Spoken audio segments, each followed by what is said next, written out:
de esto, no las controversias, ¿no? Sobre la doctrina de la Trinidad, el arrianismo, el, sobre la naturaleza de Cristo también, el apolinarismo y sobre la salvación, ¿no? Pelagio, ¿no? Pelagianismo. Entonces, sobre la Trinidad, sobre Cristo y sobre la soterología, tres elementos. Ahora, eh, aparte de la Trinidad y aparte de sobre la divinidad de Cristo, hay otras herejías cristológicas, ¿no? Que derivaban de la primera, es decir, las trinitarias, ¿no? Admitía la divinidad del Hijo, se seguía una serie de problemas también difíciles de resolver. Y todos estos tenían por objetivo la unión entre la naturaleza divina y la humana en el verbo encarnado. Ese era el conflicto después de haber declarado la Trinidad. ¿Y ahora cómo hacemos? ¿No? ¿Cómo se une lo divino y lo humano? ¿No? ¿De qué manera? Eh, ¿Y cuál es, cómo sería ese, digamos, ese misterio? ¿No? Ahí hubieron varias propuestas. Y especialmente se tuvo que rechazar el apolinarismo, ¿no? De Apolinario de la Odisea, que solo emitía en Cristo una naturaleza humana incompleta, ¿no? El problema era este, que si hablaba de Cristo divino humano, eh, el conflicto era que no podía haber dos naturalezas juntas, ¿no? O unidas. Lo divino humano no se puede unir. Eso está dentro del pensamiento del Antiguo Testamento, dentro del pensamiento judío y también dentro de la filosofía, aunque dentro del mundo griego los dioses se unían a los seres humanos, ¿no? Y nacían semidioses, ¿no? Es decir, hombres o personas que eran seres humanos, pero también divinos, ¿no? De por ahí se trabajó un poco ese aspecto y trató de mantenerse el aspecto de lo divino humano, pero El apolinarismo negaba la humanidad de Cristo, sí, ¿no? Y así es, decía que su divinidad había reemplazado el alma, su alma. así es, así es, ¿ya? Y que no era, digamos, no tenía naturaleza humana, ¿no? No tenía una naturaleza humana. Mm. Entonces, el apolinarismo entonces rechaza, ¿no? Que solo emitía en Cristo una naturaleza humana incompleta, ¿no? Que el logo divino suplía el nos, o sea, el alma, como bien decía, ¿no? ¿No? Y en segundo lugar estaba el nestorianismo, que admitía dos naturalezas completas, pero unidas de tal manera que formaban también dos personas distintas. Y esto en el Concilio de Éfeso se declaró como herejía, ¿no? Entonces, dos naturalezas, dos personas distintas, entonces dos personalidades, eh, sería una especie de, digamos, de un personaje que tiene dos personalidades y eso no podría ser, ¿no? La tercera herejía fue el monofisismo de Eutiques, el eutiquismo, ¿ya? Fue al extremo, defendiendo que en Cristo, la unión de las dos naturalezas se fundían en una sola, y eso lo rechazó el concilio de Calcedonia, ¿no? Esto se llamó monofisismo, ¿no? Es decir, que había una sola naturaleza, ¿no? O había la unión de las dos naturalezas en una sola, ¿no? En la divina.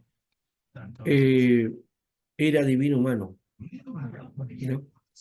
Y el cuarto es el monoteísmo, que no era sino una nueva forma de monofisismo que defendía una sola voluntad física en Cristo, ¿no? Entonces, ahí era la controversia para algunos. Eh, de ahí se planteó también el diofisismo, ¿no? Que es el concepto básicamente que triunfó en la iglesia, ¿no? El diofisismo quiere decir que hay dos naturalezas, ¿no? Unidas, ¿no? En un solo supósito, es decir, en una sola persona, ¿ya?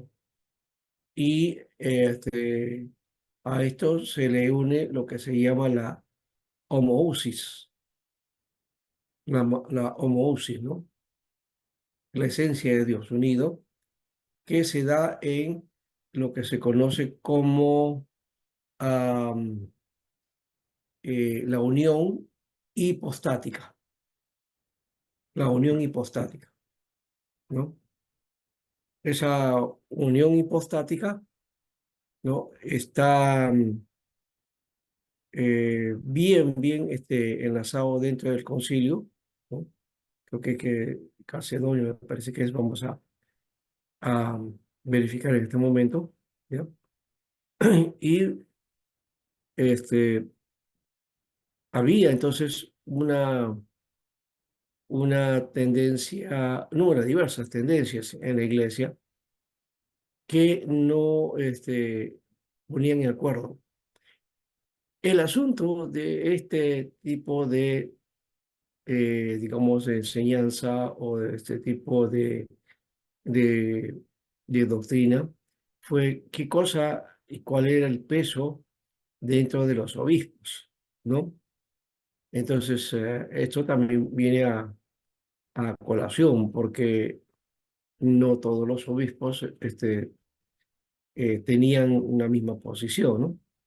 Eh, pero también, por otro lado, la posición de la mayoría, esto siempre fue así, de alguna manera, el peso de la mayoría llevó a que se tuviera, digamos, una definición final, que no siempre era el más después, el que podía ser más concordante. Se supone que debería ser el más concordante. De paso, yo estoy planteando desde esa perspectiva, ¿no? Pero algún otro puede decirme no, puede ser de otro modo, ¿no? O plantearlo de otro modo, ¿no? Y aquí tenemos, por ejemplo, esta figura que acá está el Concilio de Constantinopla definió, ¿no? ¿No? Entonces, la unión hipostática, ¿no? Que Calcedonia planteó, y está justamente la idea que estamos planteando acá, Calcedonia, ¿no? Pero también la respuesta al monotelismo, ¿no?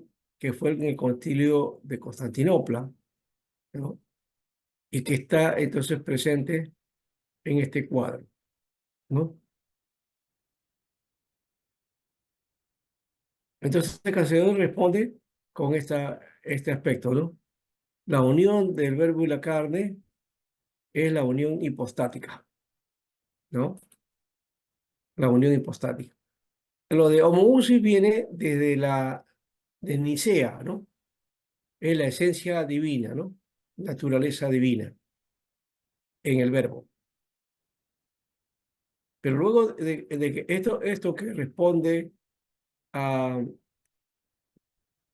a Eutiques, ¿no? Al monofisismo, nos da entonces a nosotros esta concepción de Calcedonia. Y esto es lo que es la línea que sigue la iglesia, ¿no? Y la otra es la de Constantinopla, que plantea qué cosa. Es el planteamiento acerca de la naturaleza eh, o lo que se conoce también como monofisismo. En realidad los dos son monofisistas, ¿no? Pero este es el monotelismo, ¿no?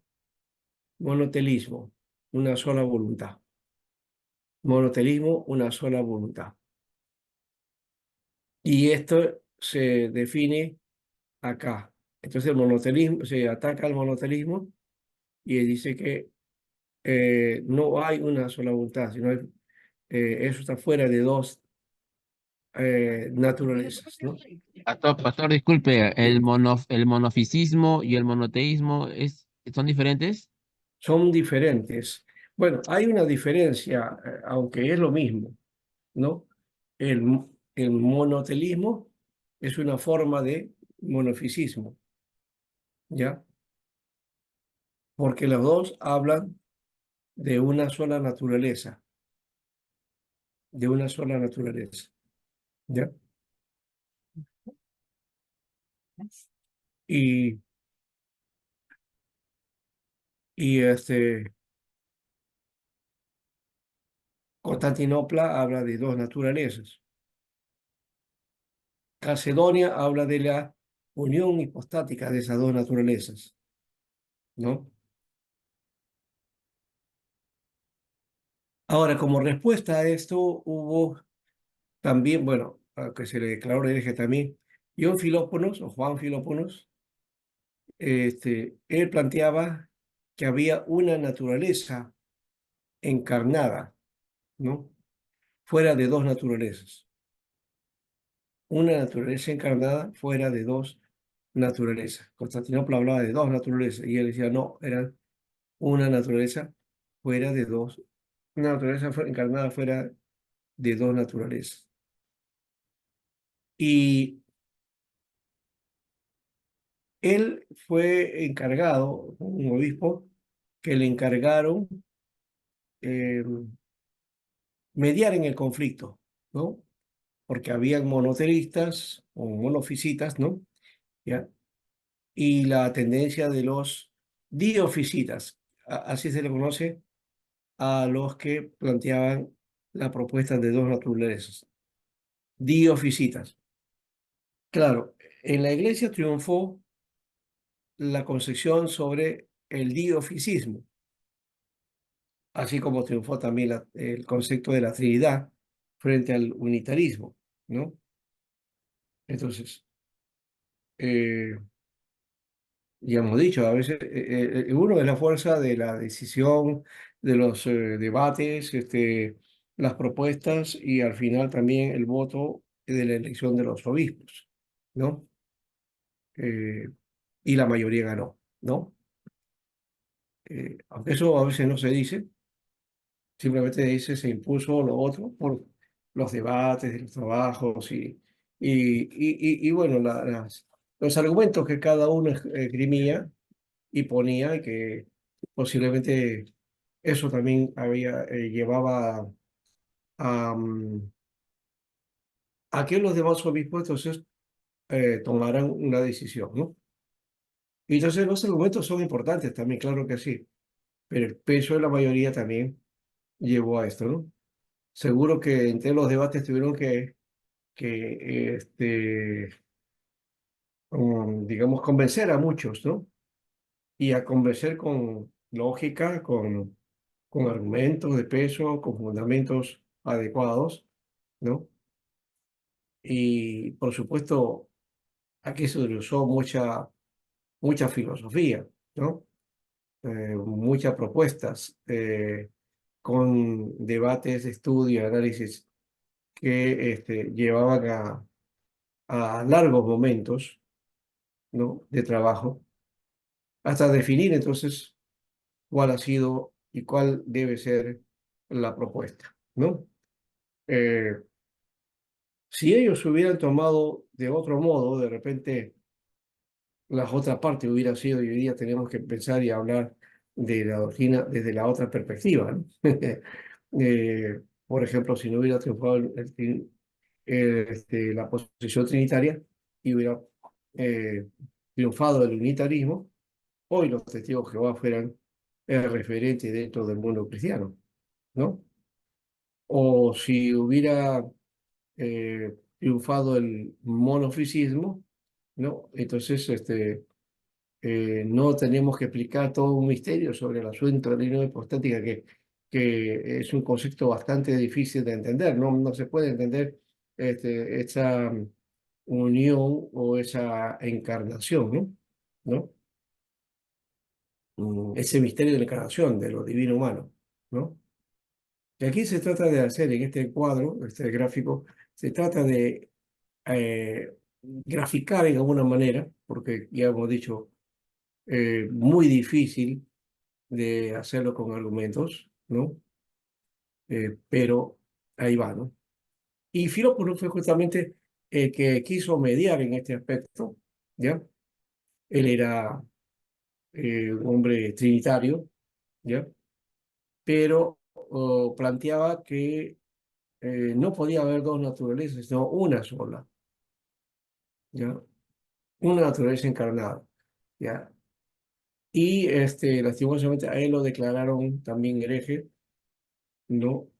Lo, le atribuyeron, lo acusaron de monofisita triteísta, monofisita triteísta, ¿no? Ahora, cuando hablamos de la una humanidad vicaria de Dios en Cristo, entonces hay dos elementos o dos formas de propuesta de aquí, ¿no? Una es la que propone una sola naturaleza, que son los monofisitas, y la otra es la de dos naturalezas, que es los diofisitas, ¿no? Eh, la humanidad vicaria, estamos hablando de aquel que vino, ¿verdad? Y que eh, vino para poner su vida sobre nosotros, ¿no? Eso es lo vicario, ¿no? Vino en nombre de Dios, ¿no? Entonces, humanidad vicaria de Dios en Cristo, ¿no? Él vino en nombre de Dios, así como el Espíritu Santo está en nombre de Jesús, ahora el vicario de Cristo es el Espíritu Santo. El vicario de Dios es Jesucristo, ¿no? Bien. Entonces aquí está esas dos tendencias, de una naturaleza monofisita igual a dos naturalezas diofisita. Esos dos conceptos que están ahí, triunfó, ya hemos dicho, el diofisismo, pero también hay algunos también que proponen el monofisismo como lo propuso John Filóponos, ¿no? Y Filóponos, lastimosamente, su documento sobre el árbitro desapareció, ¿no? No se le tuvo en cuenta, ese documento, digamos, no tuvo, no tuvo la fuerza digamos, es posible que su escrito pues fuera proscrito, ¿no es cierto?, dentro de la iglesia. Ya. Pero al final, con los años del tiempo, alguien encontró un manuscrito de John Filófonos, ¿no? De esa obra que se llama El árbitro, ¿no? Y quiero mencionarle algunas cosas sobre él. Juan Filópolos, también llamado Juan el Gramático, no Juan el Dramático, sino Juan el Gramático, y acá está. Esta parte de la historia, muy poco se menciona dentro de la historia de Juan Filópolos, ¿no? Juan Filopón o Filópolos, ¿no? Pagano convertido al cristianismo y discípulo de Almonio Hermías. Vivió entre los años 490 y 566, y según parece su espíritu inquieto no se hallaba a gusto en el paganismo, ¿no? Fue en el cristianismo que encontró una plataforma metafísica más acorde con las exigencias de la razón, ¿no? Y eso lo sostiene en su obra La creación del mundo. Antes de su conversión, escribió varios comentarios, ¿no? de obras de Aristóteles, ¿no? Categorías, analítico, física, generación, corrupción y sobre el alma. La Trinidad del mundo y la creación del mundo, escritas luego de su conversión, son sus obras principales. Y la primera iba dirigida contra una argumentación de Proclo en favor de la eternidad del mundo, ¿no? Filopón incluía a los filósofos griegos y como lo había hecho antes, Clemente de Alejandría presentaba a Platón como discípulo de Moisés, como lector de las Sagradas Escrituras. Filópono partía del principio de que el mundo no puede haber ni más ni mejores cosas que las que hay, ¿no? Ubicaba absurdo considerar el mundo como infinito, porque ello implicaría reconocer que se da el infinito en acto y como cosas innumerables. Eh, Bloco estaba en contra de Glopón y sostenía que el acto creador de Dios es un acto de energía espiritual, de la libre voluntad divina y que no implica, por tanto, ni temporalidad, ni espacialidad, ni movimiento alguno. Ujú. Las criaturas que están totalmente fuera de la naturaleza divina no perfeccionan al creador, que seguiría siendo sumamente perfecto aunque no existiera criatura alguna. El tiempo tiene un comienzo. Dios crea ex nihilo, de la nada. Ese es un concepto teológico, ¿no? Eh, que lo planteamos en la Biblia. La Biblia no habla de una creación ex nihilo, pero nosotros somos los que asumimos eso y lo ponemos como un concepto, ¿no? A partir de la creación, del relato de creación que hace la Biblia, ¿no? Dice que no necesita de la existencia de una materia previa para crear, ¿no? Bueno, no vamos a meternos por ahí, ese lado, aunque el concepto fuerte es la creación ex nihilo, ¿no? Ese es el concepto que básicamente se tiene sobre cómo Dios creó de la nada, ¿no? Aunque se nota en el texto bíblico que Dios creó todo y después de esa materia, digamos, materia prima que creó, de ahí empezó la creación de todo lo demás, ¿no? Eh, bueno, en la creación del mundo, Filópolis presenta la visión teológica de la creación. A ver, ¿qué más ponemos acá de Filópolis para ahí? Eh, a ver, por acá debe estar. Ujú,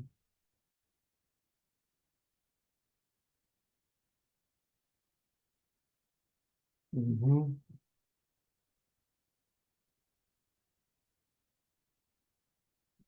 Lo tenemos acá.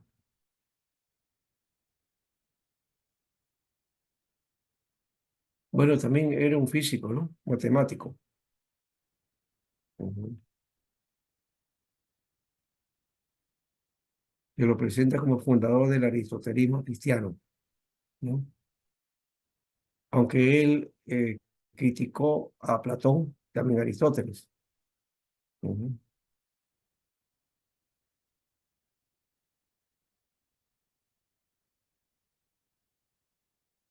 ujú. Acá está.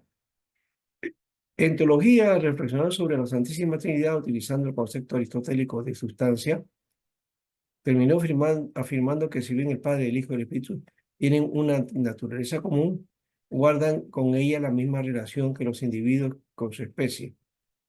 Entonces, desde ahí a él le pusieron que era un teólogo triteísta, ¿no?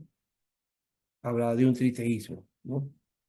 Porque él dice que este, tienen una naturaleza en común, ¿no? Y aunque eh, guardan una relación, dice, entre ellos, ¿no? Como los individuos de su especie. O sea que si son individuos, entonces son tres, ¿no? Bueno, de ahí viene la idea del triteísmo. En su reflexión sobre Jesucristo, Filópono sostuvo la tesis de la herejía monofisista, que afirmaba que él había en él había una sola naturaleza, la divina, contra la creencia ortodoxa en la doble naturaleza divina y humana, ¿no? Eh, Ello cubría con un manto de sospecha su labor científica ante los ojos de las autoridades eclesiásticas, ¿no? De todos modos, a pesar de su monofisismo, los variados y múltiples escritos de Juan Filopón fueron ampliamente utilizados por los estudiantes en Bizancio y en todo Occidente hasta el siglo XIII. Sus obras traducidas al asiriaco se constituyeron una de las fuentes de pensamiento árabe y en el Occidente, Guillermo de Bernabé tradujo al latín sus comentarios sobre el conocimiento y 2 años después Tomás de Aquino utilizó este escrito para dictar una nueva versión de sus propios comentarios sobre el tema contra los averroístas, en el mismo se encuentra inserto de modo casi literal los comentarios de Filópolis. Bueno, acá no habla del comentario de que él fue, digamos, propuesto como árbitro y de ahí él escribe un libro que se llama El árbitro, ¿no? El árbitro, que es yo tengo por lo menos una parte de eso, que es el capítulo 7 que se salvó, ¿no? Una parte que se salvó del trabajo de este personaje en cuanto a la teología, ¿no? Fue bastante influyente si se dan cuenta, ¿no? Eh, Acá creo que tengo la teoría de Filópolis. Vamos a mirar después. Les voy a poner a ustedes esta materia también. Ujú.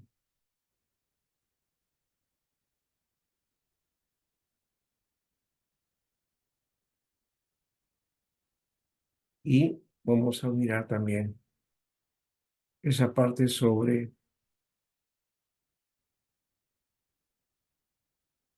el material que él tiene sobre el árbitro.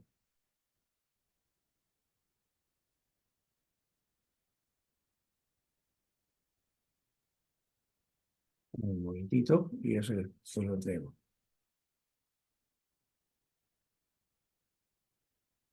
Acá está.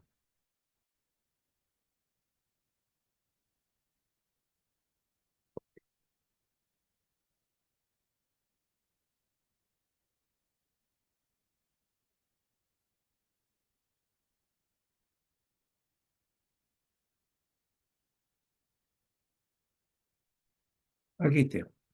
Capítulo 7 de El árbitro de John Philopoulos.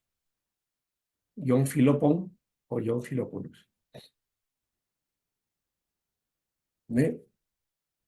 Este ensayo defiende el concepto de naturaleza encontrado en el trabajo con el Tratado sobre la persona de Jesucristo por John Philopoulos, sexto siglo en Alejandría. Presenta a la Iglesia una definición de la naturaleza que es útil para las relaciones entre ciencia y teología hoy, concepto que estaba antes de la división de la Iglesia del Este y el Oeste, o sea, del Occidente y del Oriente, ¿no? El argumento de el árbitro, ¿no?, se escribió en contestación a la llamada del emperador Justiniano para la solución de los debates cristológicos que debían y debilitaban su imperio. John Philopoulos, como científico de renombre en su tiempo y en contestación al emperador, presentó su argumento a la Iglesia con una dinámica abierta y verdad cinética de la naturaleza de Cristo dentro de la naturaleza física de un cosmos tolemaico. El concepto científico de aquella época era el sistema tolemaico, ¿no? El sistema tolemaico. Ahora, el sistema tolemaico estuvo hasta la época de Copérnico, más o menos, ¿sí? Ya luego pasó y ahora la ciencia tiene otra base, ¿no? Ya no es el pensamiento tolemaico, ¿no? Eh, Así la naturaleza para Filópolos será entendida a través de las relaciones inherentes entre creador que había creado y había revelado a través de Jesucristo en el mundo. Considerando la totalidad de Dios y la totalidad del mundo con todas sus partes, puede entenderse como ese cosmos es el objeto del pacto creativo de Dios. La palabra se hizo carne en el hombre Jesucristo. Filópono defiende lo que nosotros podemos nombrar como la contingencia racional de la naturaleza física. Es lo que le había planteado por acá. Acá está la naturaleza contingente que hemos visto en el cuadro, ¿no? Y que está por acá, ¿no? Ahí está. Está aquí el verbo, la naturaleza divina no contingente y sin hipóstasis. Y luego con la hipóstasis aparece la naturaleza humana contingente, ¿no? Que entra al mundo. Lo no contingente es cuando está en la eternidad, ¿no? Sin cambio y sin separación, ¿ya? Y entra al mundo, ¿no? Y entra pero sin división y sin mezcla, ¿no? Sin mezcla. Y ahí viene la diferencia cuando hablamos de la unión Dios y hombre, hay que borrar el concepto Dios y hombre desde la perspectiva de la filosofía griega, porque los griegos hablaban de eso, los semidioses, pues. Los semidioses eran una mezcla de Dios y hombre,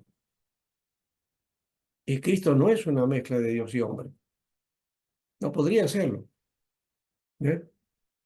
Entonces, ese es el problema que se tiene con el diosicismo cuando se plantea algo así. ¿Ya? No hay una mezcla, hay una unión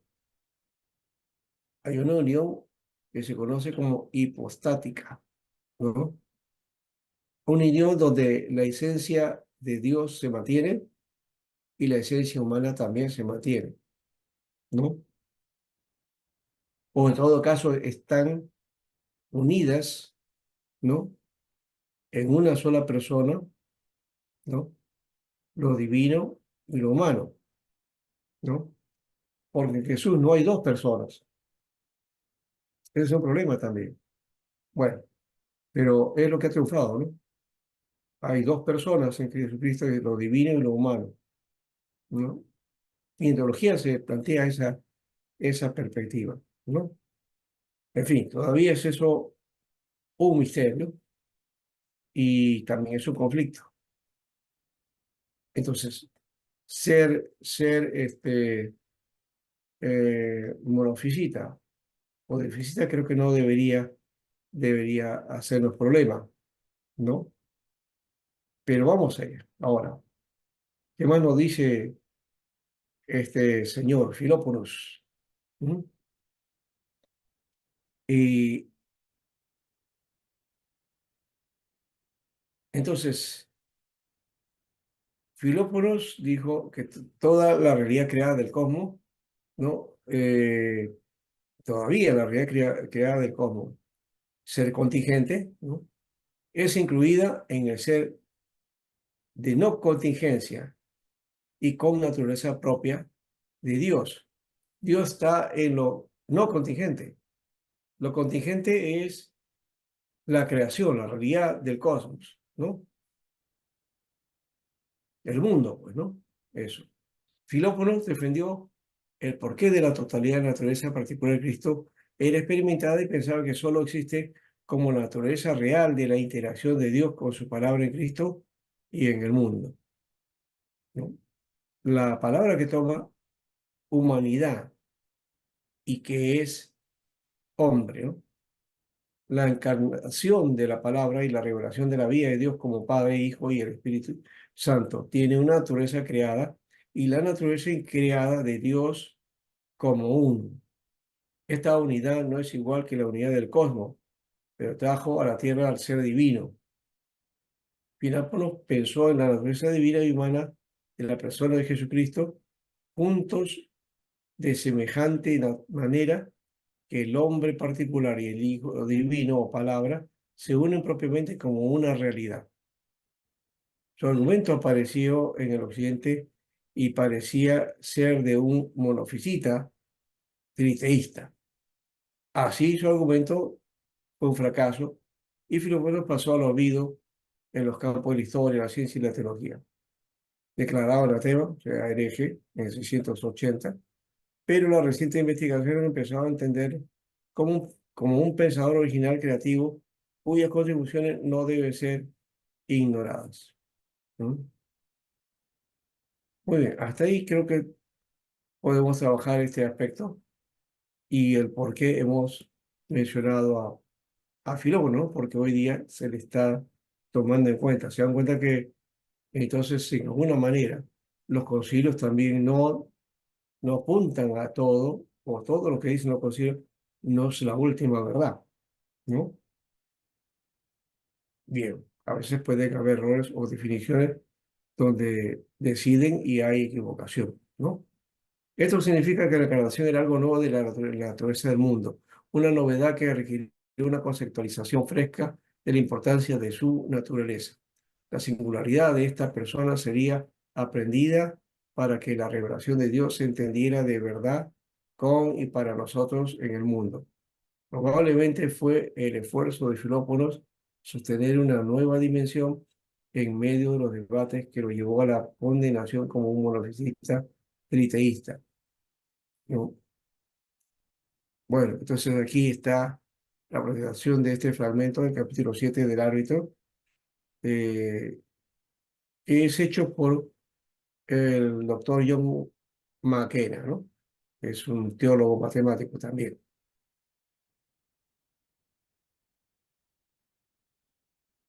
Bueno, esta presentación no es, digamos, algo que no siempre lo van a encontrar, ¿no? Y vamos a tener también aquí algunas dificultades por ese motivo, ¿no? Eh, Hay que tener, en todo caso, el acuerdo y el sentido de que lo que la,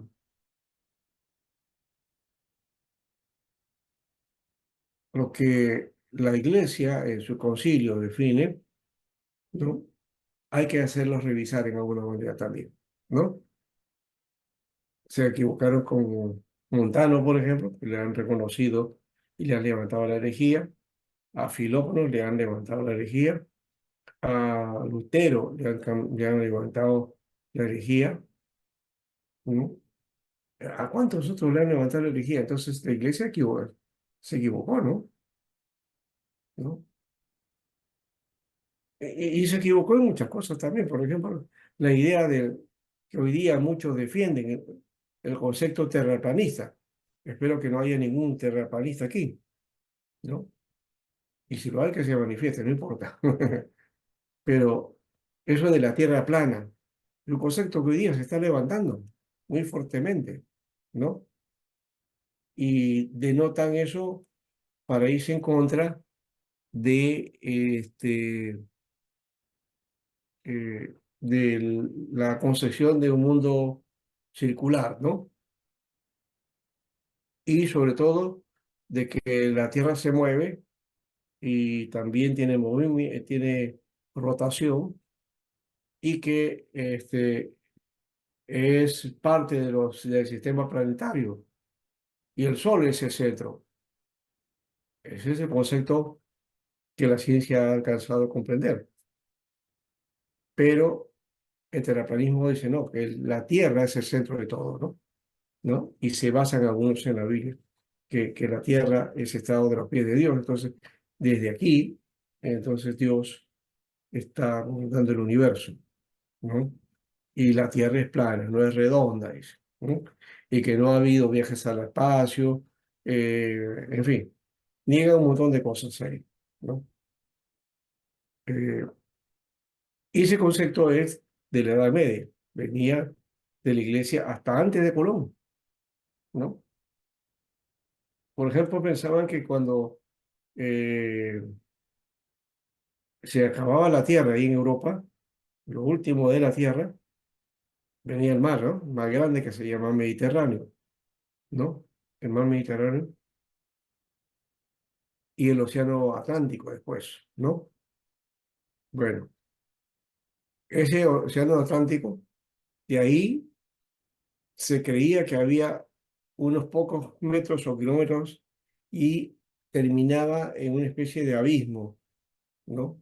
Donde habían grandes monstruos marinos que se comían a los hombres. Entonces uno no podía avanzar más allá porque eso iba a ocurrir. No había otro mundo.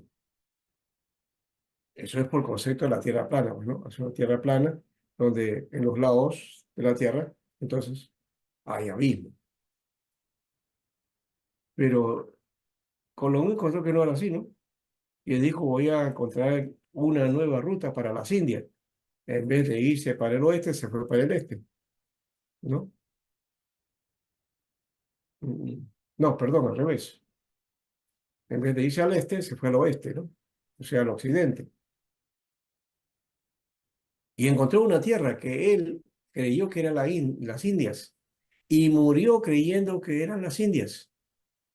No se dio cuenta que había descubierto un nuevo continente, o que había, eh, para decirlo de mejor manera, porque no es un nuevo continente. Le llaman nuevo continente o el continente joven.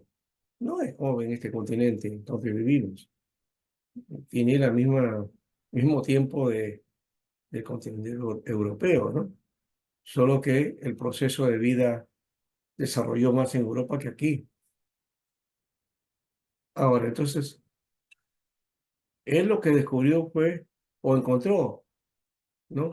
Una tierra que estaba antes de las Indias, ¿no? Un nuevo territorio y un nuevo continente que él no pensaba que iba a hallar o que existía, ¿no? Entonces, eso fue lo que él encontró. No es una nueva tierra, como se dice, ¿no? No somos una nueva tierra, ¿no? Relativamente somos nuevos en algún sentido, porque a partir de la inclusión de los europeos viene todo un proceso, ¿no? De desarrollo que aquí no teníamos, eh, pero también los europeos destruyeron la cultura que tenía también ciertos avances, ¿no?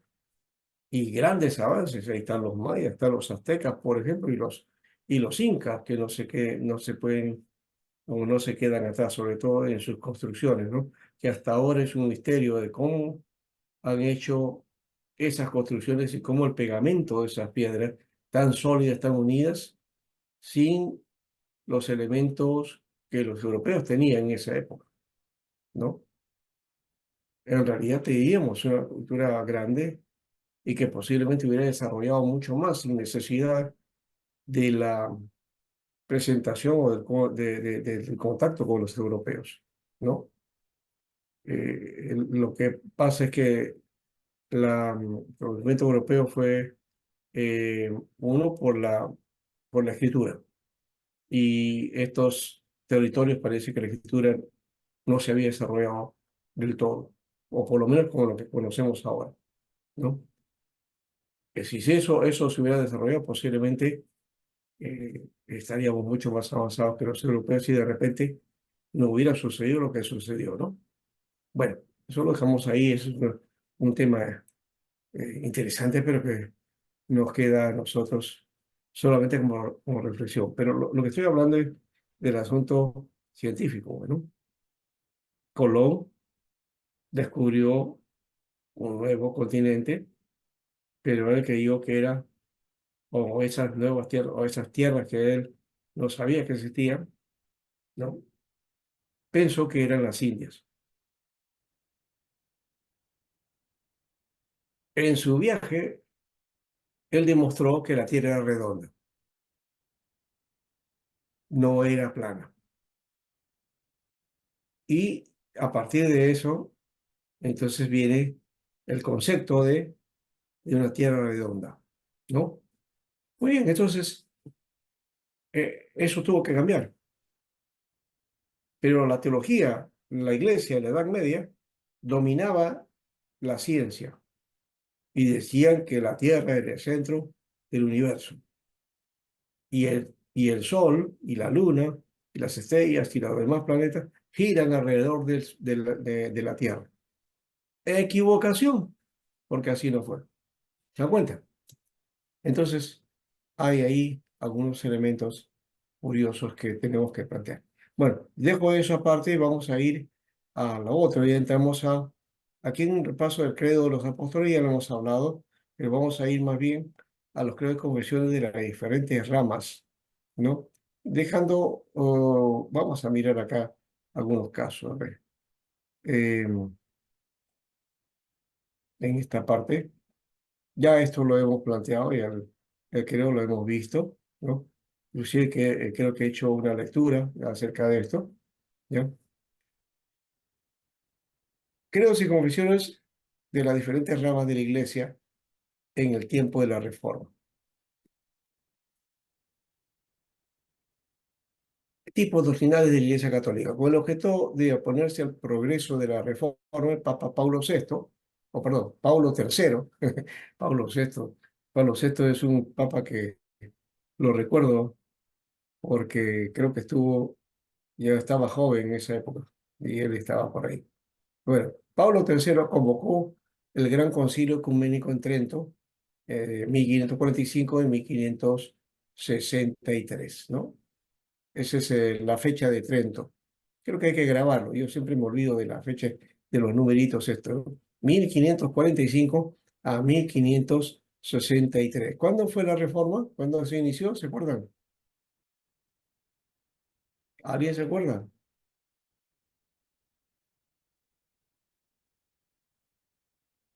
A ver, están en silencio. ¿Me escuchan?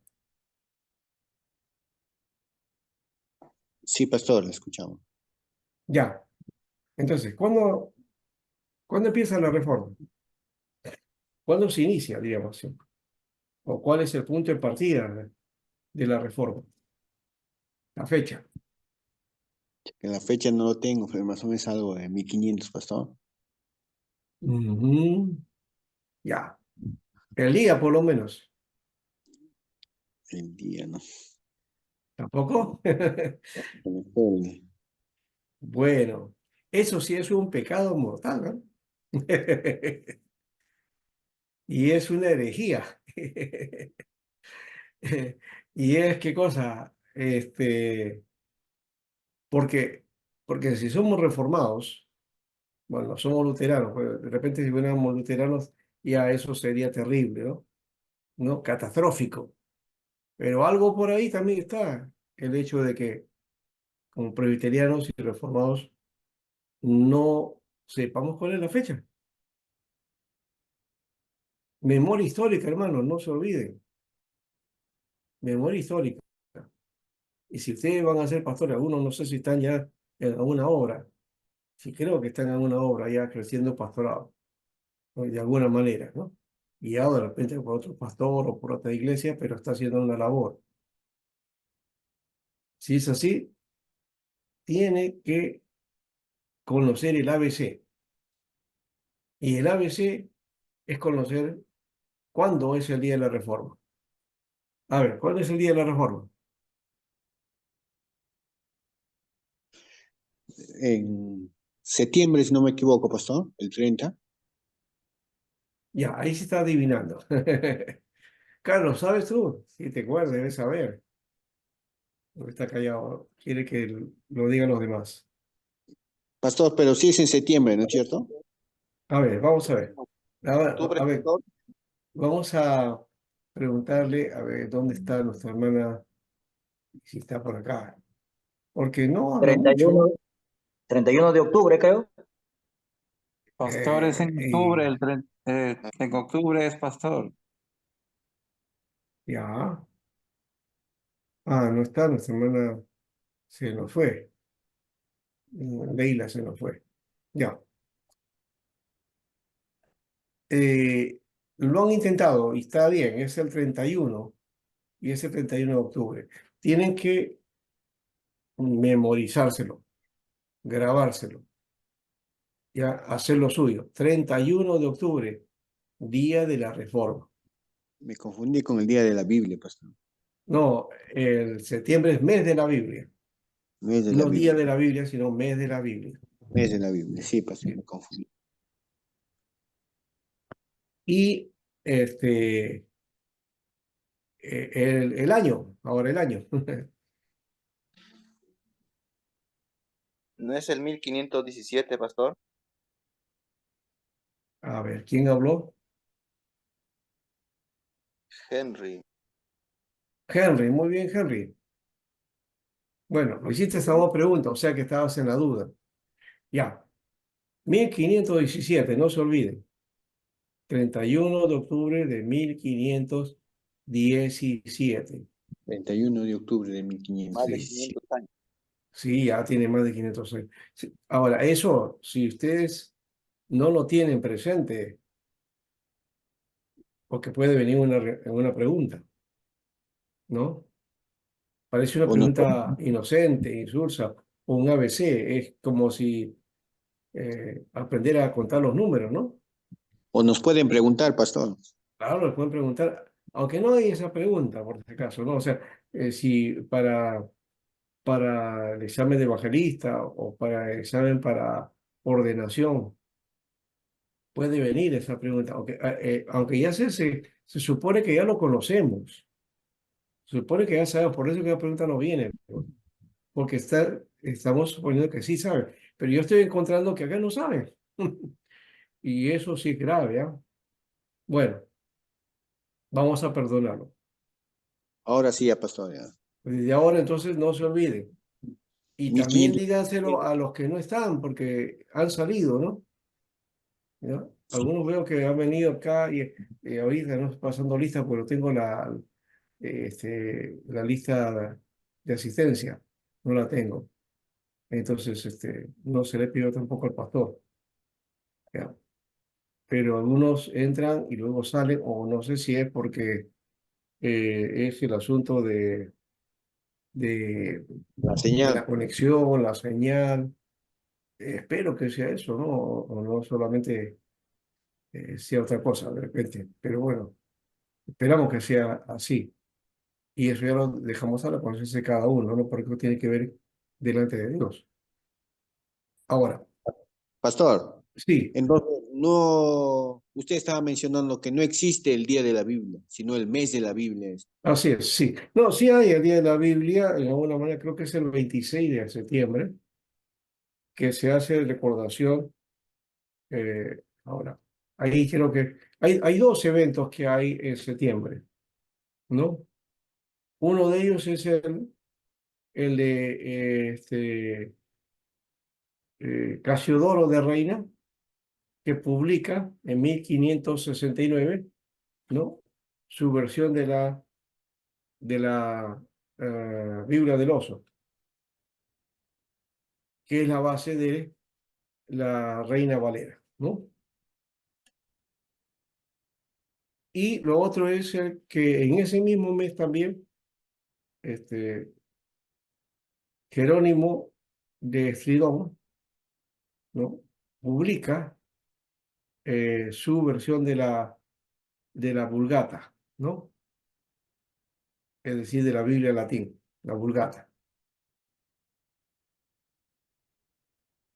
Por lo menos esos son dos eventos que se dan en el mes de septiembre, por eso que se toma a septiembre como mes de la Biblia, ¿ya? Bueno, eso es un complemento. Ahí saber si por qué se celebra el mes de la Biblia no tiene mayor peso, o en todo caso es un plus, ¿no? Un plus que uno puede tener para afirmar su identidad evangélica o su identidad protestante, ¿no? ¿Ya? Pero lo que sí es un pecado mortal, como digo, y es atentatorio contra la identidad protestante el no conocer el día de la Reforma, ¿no? Ya saben, 31 de octubre de 1517, ¿no? Bueno, Trento, pues, se celebra para contrarrestar el movimiento que empezó en 1517. Miren cuántos años pasó, ¿no? Em, Son más o menos 20, 28 años más o menos, ¿no? 28 años después, entonces se realiza este Concilio Ecuménico de Trento, ¿no? ¿Y por qué demora tanto? No es porque haya demorado, sino que como el movimiento va ejerciendo en toda Europa, ¿no? Y creo que ver también que el tiempo, en la época, los acontecimientos eran muy lentos, ¿no? No como ahora, ¿no? Hoy día los acontecimientos están tan rápidos, tan veloces, que en una semana cambia todo, ¿no? Y la tecnología cambia, varía ya, ¿ya? Ya no de año en año, casi cada 2, 3 meses ya hay una nueva cosa diferente, ¿no? Ahora el chat GPT o la inteligencia artificial ha pasado a otros elementos todavía, ¿no? Mayores, o sea, se ha hecho mucho más perfecto. Y ahora la robótica y todo eso, ¿no? Que estaba haciendo, los androides están hoy día al día, ¿no? Han hecho androides con figura humana, con rostro, que miran, te saludan, se sonríen, hacen gestos, hablan, y uno ve como si fuera una persona, ¿no? ¿No? La Pero era cibernética, pastor. sí, pues todo eso, ¿no? Pero esa hora es rápida, ¿no? Rápida, va avanzando.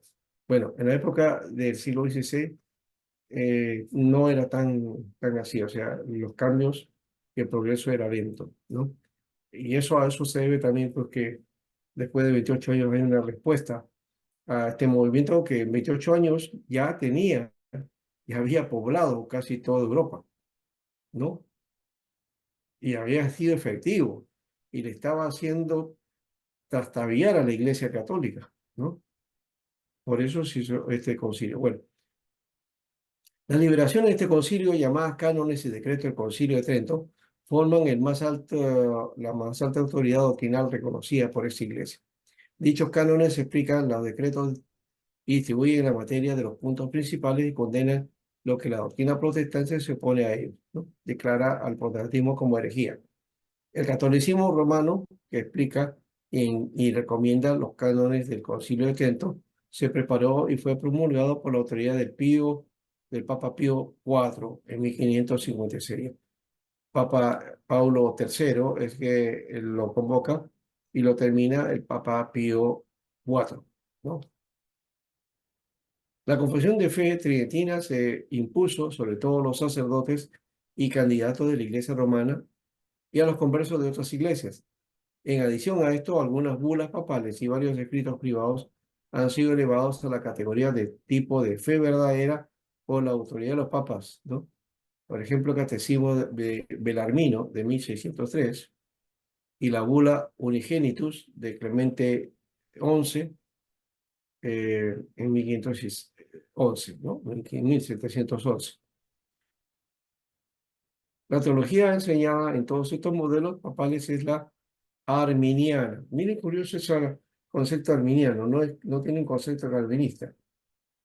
Eso también es algo que llama la atención, ¿no? ¿No? Arminio era calvinista, ciertamente, pero es la otra corriente del mundo evangélico, ¿no? Ustedes saben que hay dos corrientes dentro del mundo evangélico de pensamiento teológico o de pensamiento doctrinal, ¿no? Las iglesias que son de corte arminiano y las iglesias que son de corte calvinista. Las de corte arminiano son la mayoría en este momento, ¿no? Y sobre todo dentro del pentecostalismo, ¿ya? Pero la iglesia evangélica se caracteriza por ser arminiana, básicamente, por lo menos en Latinoamérica. En Europa es distinto, ¿no? Aunque está creciendo la iglesia evangélica de corte arminiano en Europa. La que más ha tenido fuerza en Europa ha sido la iglesia reformada, ¿no? Y la luterana. En caso de nosotros, la iglesia reformada es casi silente, no hay iglesias reformadas fuertes en Latinoamérica, ¿no? En Chile hay alguna por ahí, en Viña, en Santiago posiblemente también, ¿ya? En Perú son pocos, está presente, la iglesia calvinista, la iglesia presbiteriana, pero es pequeña, no tiene mucha presencia, ¿no? Y las que hay no tienen influencia más allá de su entorno, ¿no? Eh, pero sí son reconocidas de alguna manera. Aunque las arminianas, la iglesia evangélica, como que la ven como extraño, ¿no? A estas iglesias reformadas.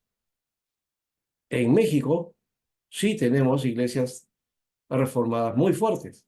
La iglesia presbiteriana en México es muy fuerte. Es una de las más grandes. También las arminianas son grandes, pero la más fuerte es la calvinista, ¿no? Presbiteriana. Y en Estados Unidos también. En Estados Unidos la iglesia reformada es muy fuerte, en varios estados, ¿no? Yo ahorita estoy en el estado de Texas, no he visto iglesia presbiteriana, bueno, en Corpus Christi, estoy básicamente, Corpus Christi es es un condado, digamos, de origen católico, ¿no? Pero hay iglesias aquí muy fuertes, está la iglesia bautista. Los bautistas, ¿no? Supongo que son los bautistas del sur, son los que están por acá, ¿no?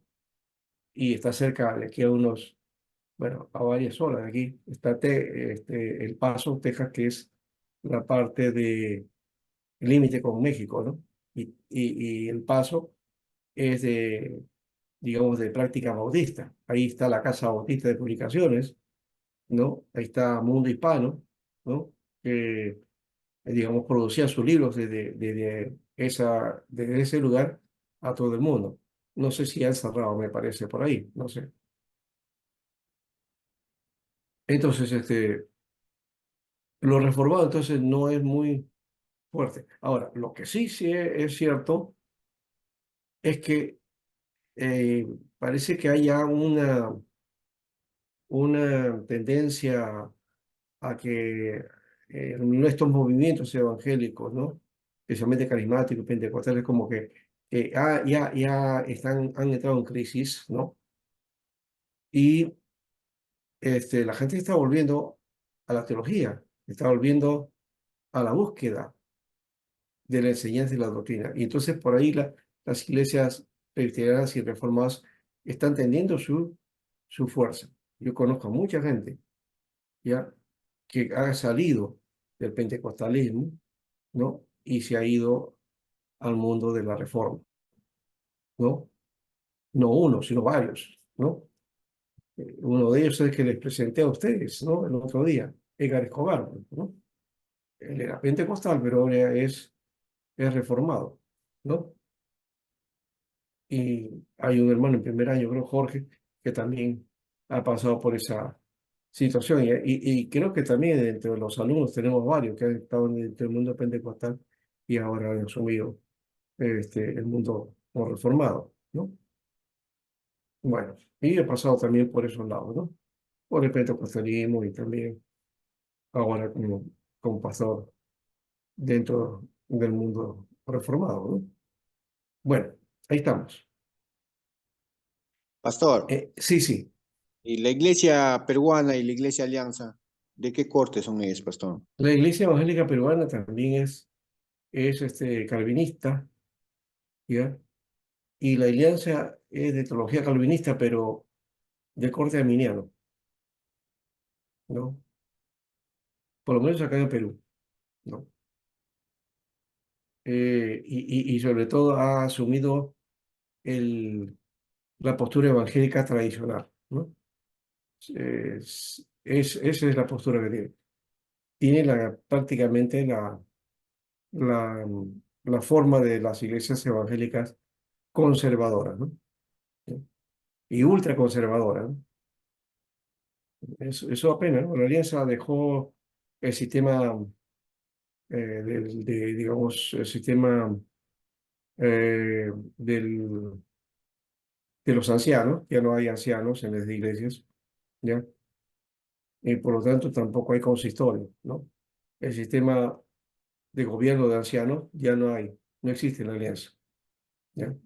Cuando yo conocí al Señor, sí, ese es el sistema que la alianza tenía, ¿no? Y cada iglesia tenía su consistorio, ¿no? Y, por ejemplo, yo recuerdo a Humberto Lay, que él era anciano de la iglesia del Lince, era parte del consistorio, ¿no? Después se hizo la iglesia, lo nombró pastor, ¿no? Y bueno, luego esa es historia. Pero ya no existe ya ese Pastor, entonces, sistema. ¿cómo se administra entonces la Iglesia Alianza ahora, en la actualidad? Es, han abierto el sistema, que cada iglesia puede utilizar el sistema que quiera, congregacional, episcopal o presbiteriano, ¿no? Bueno, los presbiterianos lo han dejado a un lado. No hay, en este momento no hay ninguna iglesia, creo que yo recuerdo que sepa, no conozco ninguna iglesia que tenga ese carácter. ¿Ya? Sí hay equipo pastoral, eso sí es la diferencia, ¿no? Sí se manejan bajo equipo pastoral, pero con un pastor a la cabeza, como pastor principal, y que él es el que escoge su junta administrativa, ¿no? No es junta directiva, sino junta administrativa, ¿no? Casi como piramidal entonces, pastor, se está volviendo. Ese es lo que mencioné, episcopal, ¿no? Episcopal. Y lo otro es que hay una mezcla. Para elegir pastores, el, la Junta Nacional, ¿no? Envía una lista. Estos pastores van, como el proceso nuestro, van, predican, enseñan, tienen contacto con la iglesia. Luego la iglesia, entonces, en oración define y en un determinado momento se reúnen para votar, ¿no? Para elegir, ¿no? Con un representante de la Junta Nacional o de Lima en Encuentro con Dios, creo, en este caso. ¿Ya? Entonces así eligen al pastor, ¿ya? Y es la congregación la que elige. ¿Ya? Luego el pastor viene y ya el pastor ahí indica si es que le da el permiso a la iglesia para que la iglesia elija la junta administrativa o él asume ese rol y comienza a conocer a la iglesia, ver cómo se maneja y todo, y luego decide quiénes van a ser los que están en la junta administrativa. Y luego lo presenta a la iglesia y la iglesia lo avala, nada más, ¿no? Esos son los modelos más o menos, así a grandes rasgos, ¿no? Ha Ya. cambiado entonces, pastor. Ha cambiado, sí, ha cambiado, no es lo mismo. Hace mucho tiempo está así, ¿no? Hace mucho tiempo. Y yo cuando salí, ya no existía el modelo consistorial, me parece. Ya en el 85 se había cambiado y había variado eso. Aunque estaba en algunas iglesias, ¿no? Todavía, ¿no? En la Alianza de Miraflores todavía creo que teníamos consistorio, ¿sí? Teníamos consistorio, pero ya después varió. No sé qué año varió, pero varió y ya no hay consistorio. No existen los consistorios.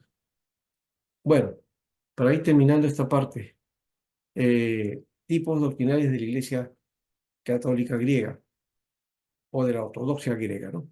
La Iglesia antigua, primero por causas políticas y eclesiásticas, después por diferencias en la doctrina y el rito, se dividió en dos grandes secciones, la Iglesia oriental o griega y la Iglesia occidental o latina, ¿no? Esta división comenzó a hacerse notable en el siglo VII y se consumó en el siglo XI, o sea, el siglo XI, ¿no?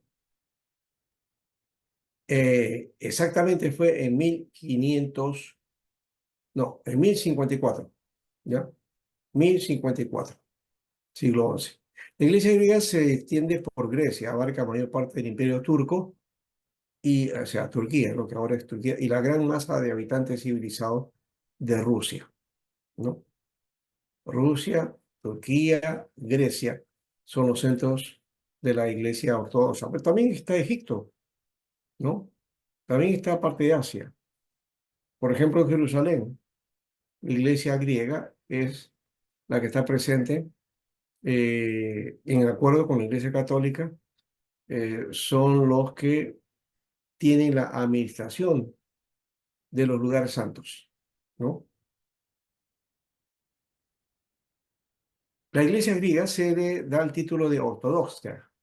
Es un grado superior por razón de que los credos originales que definen las doctrinas de la Trinidad y la persona de Cristo, que ya mencionamos arriba, fueron hechos en parte en la parte oriental de la iglesia antigua. O sea, todos estos credos que hemos visto salieron de Macedonia, Nicea, a la parte oriental, ¿no? Constantinopla, ¿no? Son la parte oriental. Por lo tanto, son herencias suyas en cierto sentido. Fuera de los límites que abarcan los credos antiguos que dicha iglesia sostiene con tenacidad, su teología se ha desarrollado muy imperfectamente. Poseen, sin embargo, algunas confesiones de tiempo más moderno, como la Confesión Ortodoxa de Pedro Moguilas de 1640. Esta es un poquito más joven, digamos así, que la Confesión de Westminster, porque la Confesión de Westminster es de 1630. Ya. Pedro Moguilas, obispo metropolitano de Kiev, en Rusia, y la Confesión de Gennadius en 1453. Bueno, de eso, hasta ahí creo que podemos decir, no sé si alguien hay alguna pregunta. Luego vamos a hablar de las confesiones luteranas, las confesiones calvinistas, ¿no? Así a grandes rasgos, ¿no? Eso es lo que estamos tratando de plantear. Y yo les he mandado a ustedes este material de confesión de la, acá, creo que ya, sí. Aquí tengo otra, tipos doctrinales. Este es la breve. Hay otro que tengo por acá. ¿Ya? Esta es la misma. Bueno, tengo por ahí otro sobre historia de la confesión que le he mandado a ustedes. Con eso ustedes me van a hacer un trabajo. ¿Ya? Van a tener que hacer un trabajo de resumen de cómo se entiende o qué contiene cada confesión que está en esos artículos. ¿Ya? Muy bien, vamos a descanso o hacemos un tiempo de preguntas. A ver, ya Pablo intervino en alguna medida, en unas pautas, aunque hizo algunas preguntas que no estaban dentro de la plana del curso, ¿no? Especialmente con una inquietud personal sobre una iglesia, ¿no?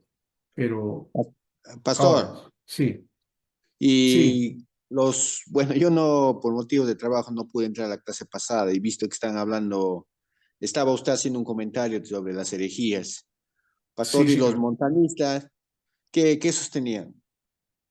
Bueno, Montano, ya hablamos de Montano, Como le dije, yo y, no, la clase pasada y no. claro, pero Montano es en realidad reciente, no es tan antiguo.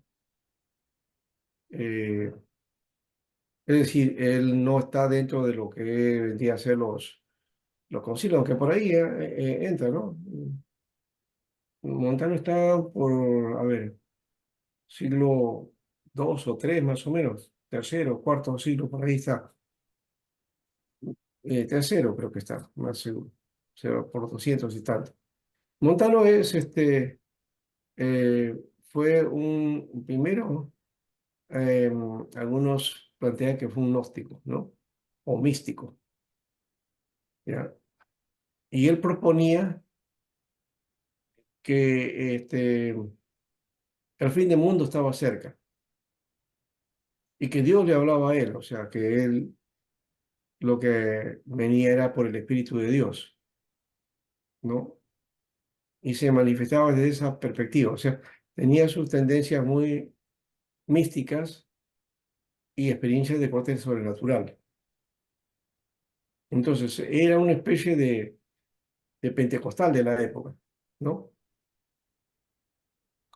Y por sus prácticas, entonces, él fue declarado hereje, ¿ya? Mm, Eh, Tertuliano también, el que crea el que propone la Trinidad, porque Tertuliano es el que comienza todo este asunto de la Trinidad. hasta antes no se hablaba acerca de eso, Tertuliano propone eso. Él se vuelve montanista y eso hace que la iglesia baje un poco su tono frente a la persecución que estaba haciendo de Montano y sus seguidores, ¿no? Como digo, él creía que tenía el Espíritu Santo y que su experiencia era exclusiva, ¿no? ¿No? Que él hablaba en nombre de Dios, ¿no? Entonces había profecías, visiones, sueños y sobre todo esa tendencia milenarista, ¿no? Del fin del mundo. El fin del mundo se acerca, ¿no? Entonces, a él ya le han revocado su condición de hereje. He visto que a varios que le decían que eran herejes ahora ya no son herejes para la Iglesia Católica, ¿no? ¿No? Claro, nosotros también éramos parte de la herejía, ¿no? ¿No? Ahora ya no somos herejes, somos hermanos separados. Bueno, hasta un tiempo le llamaban hermanos separados, ahora le llaman hermanos, ¿no? Hermanos más cercanos, ¿no? En todo caso, eso ha variado, ¿no? Como les digo, Montano podía hacer muy bien hoy día pasar por un pentecostal. Y hay más bien, dentro del mundo pentecostal y apostólico, sobre todo eso, de la prosperidad, ahí hay unas herejías terribles. Y nadie les declara herejes a ellos, ni sectas, ni nada, ¿no? Eso es lamentable, que hoy pasa por bíblico o por enseñanza cristiana cosas que no enseña la Biblia, ¿no? En fin, así estamos. Muy bien, hermano Pablo, gracias. Gracias, pastor, por Sí.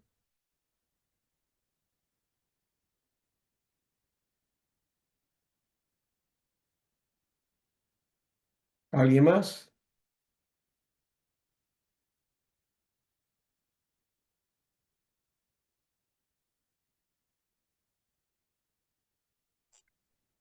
Ve, aquí, eso de Montano lo enseñé ya un tiempo atrás, no es de ahora, y de sí, la ya semana no. pasada. Fue de hace 2, 3 clases, creo. Acá dice, los montanistas, llamados así por su fundador Montano, enseñanzas que fueron condenadas por la iglesia, puritanos que reclamaban volver a la sencillez de los cristianos primitivos, creían en el sacerdocio de todos los creyentes, que es una concesión protestante reformada, ¿no? Capturó eso los reformados, ¿no? El sacerdocio de los creyentes, ¿ya? Y no en el orden del ministerio, o sea, no creyó en el clero, ¿no? Observaba una disciplina estricta en la iglesia, consideraba los dones de profecía como el privilegio de los discípulos y tenía muchos profetas y profetisas entre sus miembros, ¿no? Cuando comenzaba a declinar el movimiento gnóstico, se inició en el Oriente otro de carácter diverso que salía de las nuevas entrañas del cristianismo. El carácter de la nueva secta era completamente diverso de los gnósticos, pues mientras estos se basaban en muchos principios ajenos al cristianismo, los montanistas pretendían representar la esencia de la iglesia, ¿no? Eran los iluminados, pues, ¿no? Profetas, visionarios, ¿ya? Eh, que había muchos y abundaban, ¿no? Y eran fieles al carisma de la profecía, ¿no? Algunos de estos decían estar presentes como inspirados del Espíritu Santo, ¿no? La Didaqué y el pastor de Hermas ponen a los fieles guardia contra este peligro. En este ambiente se presentó Montano hacia 172 en Frigia y comenzó a profetizar, ¿no? Miren, ese segundo siglo es el segundo y tercer siglo, está muy bien. Dos mujeres, Masilmila y Priscila, le hacían eco. No enseñaban doctrinas especiales, pero anunciaban que el mundo iba a terminar pronto. Esto fanatizó a mucha gente. Montano y las dos profetisas continuaron con gran entusiasmo, invitando a la más rigurosa penitencia. Montano se presentaba como espíritu o paráclito, ¿no? del Espíritu Santo. Todo esto lo pretendía probar primero con sus éxtasis e inspiración inmediata del cielo, y segundo con su rigor de costumbre. Tertuliano, principal entre los padres primitivos, alzó sus ideas y escribió en defensa de ellos. Y Juan Wesley también, ¿no? El que desarrolló el avivamiento en Inglaterra en el siglo XVIII, aprobó a Mondano en sus enseñanzas. Harnack, ¿no? Von Harnack, teólogo del siglo XX, también lo aprueba, ¿no? Los llamados herejes sus propios escritos y ya no existen, y para tomar nuestros conceptos acerca de ellos depende de aquellos que escribieron en contra de ellos. Estos están inspirados en prejuicios. Generalmente sí, no tenemos mucho, pues, directamente pensamiento montano, ¿no? Es lo único que puedo decir, ¿no? Pero ahí está. Muy bien, vamos a ir al descanso entonces, hermano. Ahora sí, unos 15 minutos, ¿ya? Ya, Regresamos. profesor. Ya.